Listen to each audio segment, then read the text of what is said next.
కార్యాలయ పక్షాన హృదయపూర్వకమైనటువంటి నమస్కారాలు, స్వాగతాలు పలుకుతూ 2వ ఎడిషన్ సీఎం కప్ కు సంబంధించి రిజిస్ట్రేషన్ స్టార్ట్ అయింది. ఈ నెల 16 వరకు రిజిస్ట్రేషన్ కార్యక్రమాలు కొనసాగుతాయి. ఇండివిజువల్ గా క్లస్టర్ లెవెల్లో వారు రిజిస్ట్రేషన్ చేసుకోవాల్సి ఉంటుంది. క్లస్టర్ లెవెల్ నుండి మండల స్థాయిలో విజయం సాధించిన వాళ్ళు తాలూకా స్థాయి నుండి విజయం సాధించిన వాళ్ళు జిల్లా స్థాయిలో ఈ కార్యక్రమాల్ని గేమ్స్ ని నిర్వహించడం జరుగుతుంది.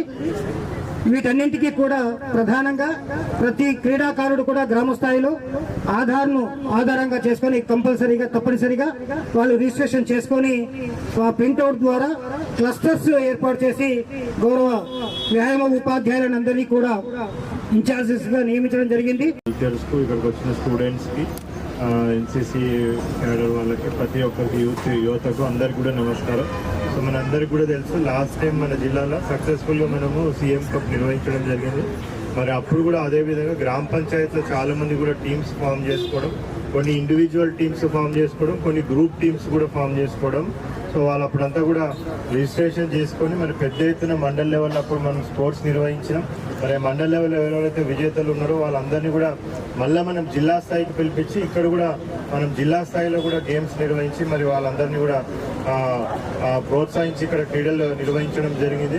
మరి ఇక్కడ ఎవరైతే మంచి ప్రతిభ కనపరిచినారో వాళ్ళందరినీ కూడా మనము స్టేట్ లెవెల్కి కూడా పంపించి అక్కడ కూడా మన మెదక్ జిల్లా క్రీడాకారులందరూ కూడా మంచి ప్రతిభ కనపరిచి అక్కడ స్టేట్ లెవెల్లో కూడా అవార్డ్స్ వాళ్ళ ప్రైజెస్ అందరూ కూడా వాళ్ళు తెచ్చుకోవడం జరిగింది. మరి దాంట్లో భాగంగా కూడా ఈ ఇయర్ మనము సేమ్ అదే సీఎం కప్ మళ్ళీ సేమ్ అదే ప్రొసీజర్తో మనము నిర్వహించడం జరుగుతూ ఉంది.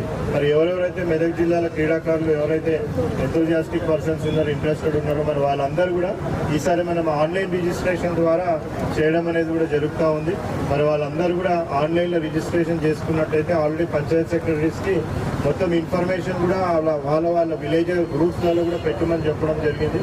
సో వాళ్ళు ఆన్లైన్లో రిజిస్ట్రేషన్ చేసుకున్నట్టయితే 17th నుంచి మనము ఈ స్పోర్ట్స్ అనేది కూడా మన జిల్లా వ్యాప్తంగా కూడా స్టార్ట్ కావడం జరుగుతుంది.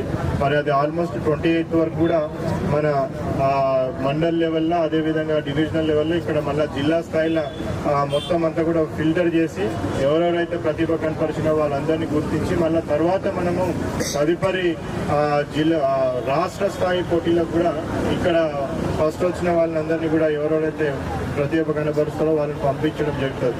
మరి దీని ప్రకారంగా మరి ఇక్కడ వచ్చిన మీడియా మిత్రులకి, ప్రతి ఒక్కరికి, ఇక్కడ వచ్చిన యువతకి అందరు కూడా రిక్వెస్ట్ ఏంటంటే పెద్ద ఎత్తున ప్రచారం చేసి మరి ఎవరెవరైతే ప్రతిభ ఉన్న క్రీడాకారులు ఉన్నారో వాళ్ళందరూ కూడా పెద్ద ఎత్తుగా పాల్గొన్నట్టయితే సో తర్వాత కూడా ప్రభుత్వం చాలా మంచి ఉద్దేశాలతోని తొందరలోనే మరి తెలంగాణకి సంబంధించి ఈ స్పోర్ట్స్ యూనివర్సిటీ కూడా ఒకటి ప్రారంభించాలనేది కూడా ప్రభుత్వంలో ఉద్దేశంలో ఉంది. ఆ స్పోర్ట్స్ యూనివర్సిటీ ద్వారా కూడా క్రీడాకారులను ఎంకరేజ్ చేయాలని ఆల్రెడీ మనకి కొన్ని జిల్లాలలో స్పోర్ట్స్ కాలేజెస్, స్పోర్ట్స్ స్కూల్స్ కూడా ఉన్నాయి.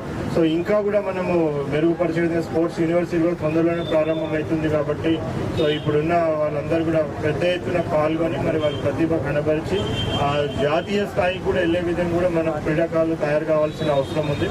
మరి ఈ అవకాశాన్ని ప్రతి ఒక్కరు కూడా సద్వినియోగపరచుకొని వాళ్ళ ప్రతిభ చూపెడతారని కూడా ఆశిస్తూ మరొకసారి ఇటువంటి మంచి ప్రోగ్రామ్ కండక్ట్ చేసిన మరి sports and youth and sports department అధికారులకు అందరికీ కూడా కృతజ్ఞతలు తెలుపుతూ ఇక్కడ వచ్చిన మీడియా మిత్రులకు అందరికీ, ఇక్కడ వచ్చిన యువతకు ప్రతి ఒక్కరు కూడా పేరు ధన్యవాదాలు తెలుపుతాను. Thank you.